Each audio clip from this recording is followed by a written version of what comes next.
Hi everyone, so I just created this simple DCT demo to illustrate the idea what we mean by the DCT transformation. So on the left side here, you can see we have a 4x4 image here. And then originally we don't have anything there. So if you look at the right side, after the transformation, all of the DCT coefficient, they have 0 values.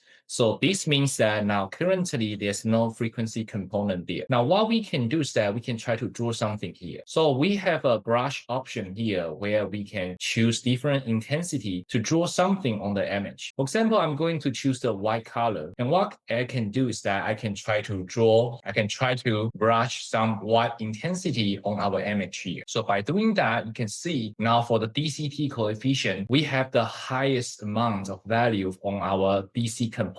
This frequency component has the highest energy. So what does that mean? So if you look at the step 3 here, we have a visualization for all of the corresponding coefficients. So if you look at the top left one, which correspond to this visualization here, where you can see this component represent when all the pixels, when they have the highest values. So if you go back to here, you can see our image looks very similar to the top left one component. That's why you have the highest energy here. So let's reset the image again and let's try other things. Now, let's say if I want to try to have the highest amount of energy on this component, then what can I do? So this is what I can do. I can brush some low intensity here, and then I can slowly increase my intensity from left to right. You can see now I have the highest energy on this component, which correspond to this visualization. So that's the main idea, because they look very similar, the most similar,